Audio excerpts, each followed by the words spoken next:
رسول کے ماننے والے جسے ایک لمحے کے اندر پروردگار نے مسجد حرام سے مسجد اقصی سے 7ویں آسمان تک بلایا کہ جب رسول واپس آیا تھا تو کنڈی ہل رہی تھی. اس رسول کے ماننے والے ہیں کہ جس کے لیے رفتار روشنی کی بھی کم پڑ گئی. براق آیا آسمان سے جو پرواز پر لے کے جا رہا تھا.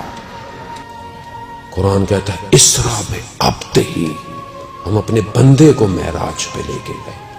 یہ نہیں کہا رسول کو، کہا تم بندے بن جاؤ، تمہیں بھی معراج پہ لے جائے. جانے ہوتا ہے اس رسول کو کہ جو ملی سیکنڈز کے اندر کعبہ سے یا اپنی کزن ام ہانی کے گھر سے یا مولا کائنات کے گھر سے یا مسجد حرام سے، مختلف روایتیں ہیں، سیکنڈ کے 10ویں حصے میں بھی، شاید ہم یہ اپنے آپ کو سمجھانے کے لیے ڈیفائن کر رہے ہیں لیکن شاید وہ اس سے بھی پہلے ہو، کہ وہاں سے مسجد اقصی جو ہے وہ لے کے گئے اور ملائکہ نازل ہوئے. سارے انبیاء موجود تھے اور رسول خدا نے جماعت کرائی نماز کی. اٹس ناٹ سٹوریز، کوئی تخیل نہیں ہے، ہالی ووڈ کی مووی نہیں ہے عزیزان محترم.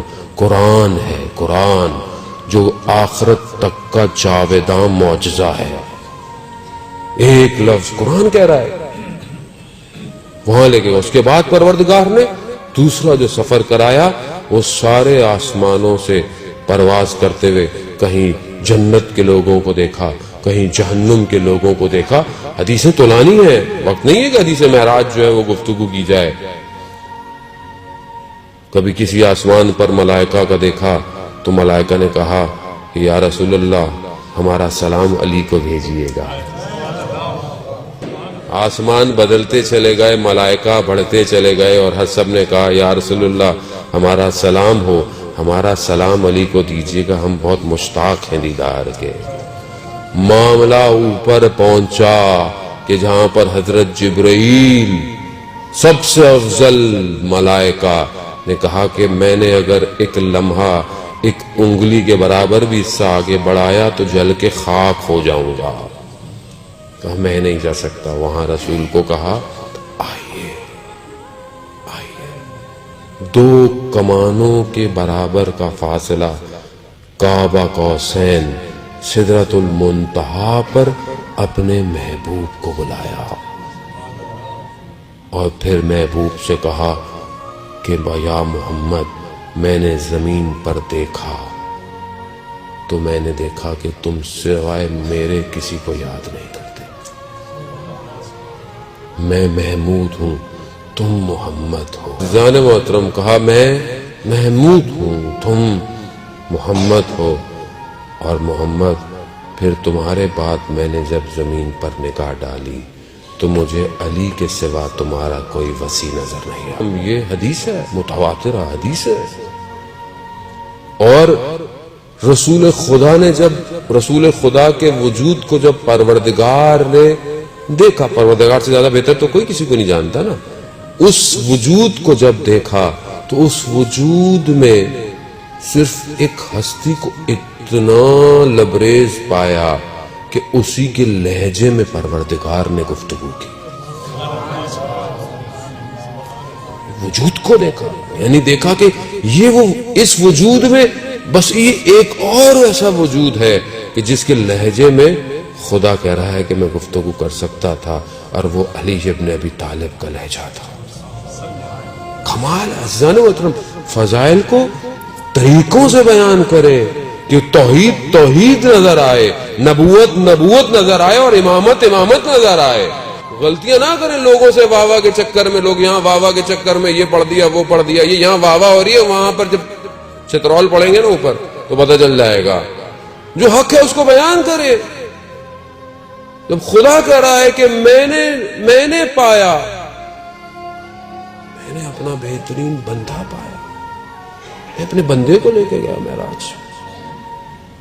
پھر پروردگار نے کہا اے محمد میں نے آپ کو علی، فاطمہ، حسن حسین اور باقی سارے اماموں کے نور کو خلق کیا.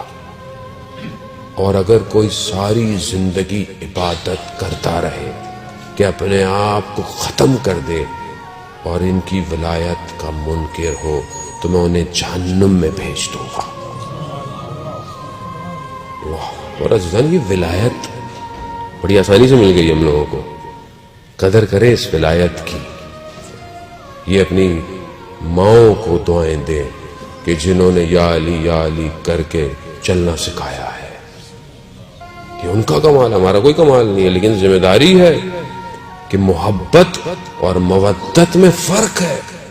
محبت دل میں، میرے دل میں بہت سے لوگوں کی محبت ہے، آپ سے محبت ہے، والدین سے محبت ہے، لیکن یہ ساری محبتیں طول میں ہے یا ہے کہ جس کے لیے پروردگار کہہ رہا ہو کہ رسول ان سے کہہ دو کہ میں نے رسالت کا کام کے لیے تم سے کوئی اجر نہیں مانگ رہا، صرف مودت اہل بیت کی. تو مودت اور محبت میں فرق ہے. تم نے دل میں محبت ہے مجھے تو ماں صاحب میں اہل بیت سے بہت محبت کرتا ہوں. وہ محبت جب تک چھلکے گی نہیں مودت میں تبدیل نہیں ہوگی. اظہار کرے محبت کا. وہ اظہار کیسے کرے؟ نعرے مار کر اظہار کرے. اور یہ بھی ضروری ہے کیونکہ یہ ظاہر وجود بھی تو بتائے کہ کس کے ماننے والے ہو. کیونکہ یہی نعرے ہیں تو عرش پہ جا رہے ہیں جن کو پتا چل رہا ہے کہ کس کے ماننے والے ہو. لیکن جب نعرہ مارو گے اور یا علی مدد کہو گے تو سامنے والا بولے گا کہ علی کا ماننے والا ہے، یہ تو کبھی بھی جھوٹ نہیں بولے گا، یہ تو کبھی بھی امانت میں خیانت نہیں کرے گا، یہ کبھی بھی پیچھے سے بغض نہیں کرے گا، یہ کبھی بھی منافق نہیں ہوگا، یہ اپنے گھر میں بڑا باادب ہوگا، یہ اپنی عبادت میں بڑا خاشع ہوگا، یہ اپنے سجدوں میں بڑا طولانی ہوگا. یہ جب تک یہ نہیں آئے گا مودت کی ڈیفینیشن کمپلیٹ نہیں ہے. آپ اپنے عمل سے دکھائیں گے کہ میں مودت کرتا ہوں، کہنے کی ضرورت نہیں ہے. پروردگار نے پھر معراج میں کہا اے محمد کیا ان نوروں کو دیکھنا چاہو گے؟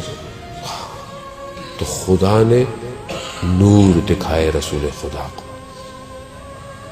کہا کہ یہ سب کیا ہے؟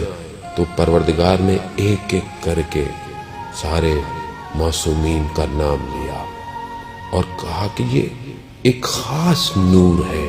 یہ کس کا ہے؟ کہا یہ 12ویں کا ہے. یہ 12ویں کا ہے. اور کیا جملے عزیزان محترم، حدیث میں پڑھ رہا تھا میری اپنی حالت غیر ہو گئی. پروردگار نے رسول خدا کو کیا کہا؟ کہا یہ وہ ہے کہ جو میرے حلال کو حلال کرے گا، میرے حرام کو حرام کرے گا. اے محمد اس سے محبت کرو کیونکہ میں اس سے محبت کرتا ہوں. یہ 12ویں امام کے لیے عزیزان محترم. آج آپ کس کا انتظار کر رہے ہیں؟ کس کے لیے آتے ہیں یہاں پہ ساری زندگی؟ وارث موجود ہے، شاہد ہے، وقت کا امام ہے. قبر میں پوچھا جائے گا من اماموں کا. بھائی امام علی پر آ کر آپ رک گئے تو کہانی پھر بھی پوری نہیں ہونے والی ہے جب تک 12ویں امام تک نہیں پہنچیں گے. وقت کا امام وہی ہے.